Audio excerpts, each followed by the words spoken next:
కీలక పదవుల్లో ఉన్నవారు ముఖ్యమంత్రులు, కేంద్ర మంత్రులు, రాష్ట్ర మంత్రులు కూడా తమ చుట్టూ ఎవరున్నారు, తమ అనుచరులు ఏమేం చేస్తున్నారు, వారు ప్రజాభిమానం పెంచుకునే పనులు చేస్తున్నారా, తన ప్రజాభిమానాన్ని తగ్గించే పనులు చేస్తున్నారా అనే ఒక యోచనలో ఉండాలి.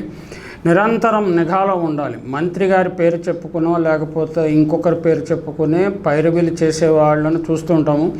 పైరవీలు చేయటము, ప్రకృతి సంపదను దోపిడీ చేసుకోవటం, ఇసుక, మద్యం, బియ్యం మాఫియాలలో పాత్ర వహించడమే కాకుండా అరాచకమైన పనులు, లైంగిక వేధింపులు, ప్రజల మీద దాడులు ఇలాంటివి చేస్తుంటారు. దానివల్ల జరిగే నష్టం అంతా ఇంత కాదు ఈ నాయకులకు. తాజాగా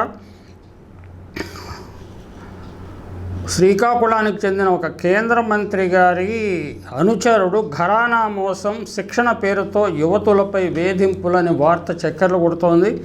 శ్రీకాకుళం జిల్లాలో కేంద్ర మంత్రి అనుచరుడి ఘరానా మోసం బట్టబయలైంది. భారత ఆర్మీ, నేవీ, ఎయిర్ ఫోర్స్ ఉద్యోగాలు ఇప్పిస్తానంటూ ఒక్కొక్కరి దగ్గర ఆయన లక్షల్లో వసూలు చేశాడని, వారిని వేధింపులకు గురి చేస్తున్న వీడియో బయటకు వచ్చింది. దీనికి సంబంధించిన వీడియోను వైఎస్ఆర్సీపీ సోషల్ మీడియాలో షేర్ చేసింది. అంటే వైఎస్ఆర్సీపీ వారు చేసినా లేకపోతే టీడీపీ వారు చేసినా జనసేన వారు చేసినా నిజం నిప్పు లాంటిది, అది వాస్తవాలు తెలిసిపోతాయి.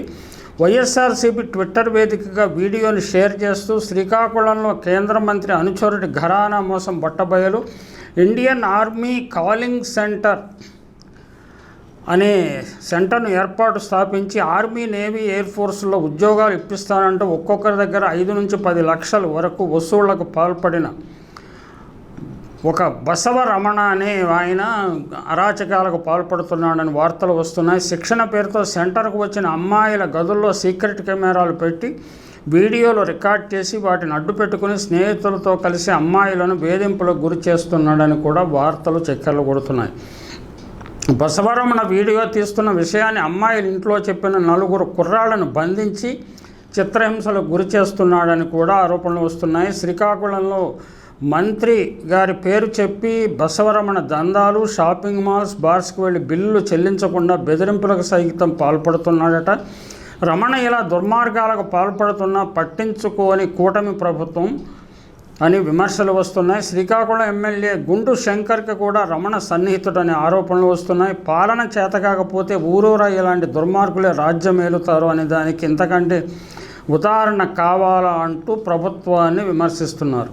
అంటే వీడియో చూస్తే మనకు వాస్తవాలు ఎంత దుర్మార్గంగా ఆయన ప్రవర్తిస్తున్నాడో మనం చూడవచ్చు.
నువ్వే కానీ చక్కగా నీ పనులు చేసుకున్న తేడా వస్తే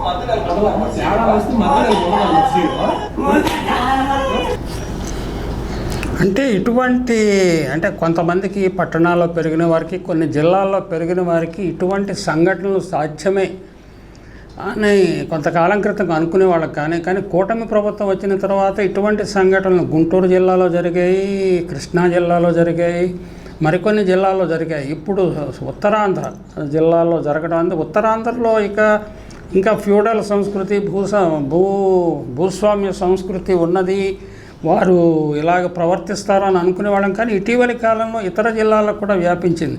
అంటే దేనికి అంటే మనం ఏం తప్పు చేసినా ఎవరు ఏం చేయలేరనే లెక్కలేనితనమా, లేకపోతే అధికారంలో ఉన్న కూటమి నాయకులతోటి తమకి స్నేహాలు, బంధుత్వాలు, లేకపోతే ఇతర మద్దతు, రాజకీయ మద్దతు ఉన్నదని ధీమానా, ఏమిటి ప్రజల్ని ఈ విధంగా పీడించడం? అది తప్పు చేస్తే అది దానికి ఒక చట్టబద్ధమైన శిక్షణ ఉండదు. సోషల్ మీడియాలో యాక్టివిస్టులను మీద కేసులు పెట్టే పోలీసు యంత్రాంగము ఇటువంటి అరాచక రాక్షస ప్రవర్తనను అంటే దానికి కళ్ళు చెవులు లేవా అన్న ప్రశ్న కూడా వస్తుంది కదా. ఖచ్చితంగా దీని మీద యాక్షన్ తీసుకోవాల్సింది. ఇప్పుడు అతను కొట్టడానికి ఉపయోగించే పరికరాన్ని చూస్తే అతను ఇలాంటి పనులు చేయటంలో చాలా కారణంగా చేస్తున్నాడు అన్న అనుమానాలు వస్తుంటాయండి. ఏది ఏమైనా ఇంత అంటే 21వ శతాబ్దంలో ఇటువంటి 75 సంవత్సరాల స్వాతంత్రం, 77 సంవత్సరాల స్వాతంత్రం తర్వాత ఒక వ్యక్తిని మరో వ్యక్తి ఈ విధంగా కొట్టడం, విపరీతంగా పీడించటం అనేది ఇంకా జరుగుతున్నదంటే ఇదేదో బీహార్లో జరుగుతున్నది అని మనం విన్నాం. కానీ ఇప్పుడు మనకు ఉత్తరాంధ్రలో కూడా జరుగుతున్నదని మనం తెలుసుకున్నాం. అందుకని వీడియో చూపించడం జరిగింది. అంటే ఆ వీడియో చూస్తుంటే మనకు మనస్సు జల్లుమంటుంది. గతంలో ఇటీవల ఎన్నికలు జరిగిన తర్వాత కొంతమంది వైసీపీ వారిని కార్యకర్తలను పట్టుకొని మోకాళ్ళు విరక్కొట్టడం కూడా ఒక వీడియో చూశాను. అది ఇప్పటికీ నా మనసును ద్రవింపజేస్తుంది. ఇది కూడా నన్ను చాలా కాలం హాంట్ చేస్తుంది, అది వెంటాడుతుంది, నన్ను బాధ పెడుతుంది. చాలా భయంకరమైన అంటే ఇటువంటి రాష్ట్రాన్ని కానీ ఇటువంటి దేశాన్ని కానీ మేము కోరుకోలేదు.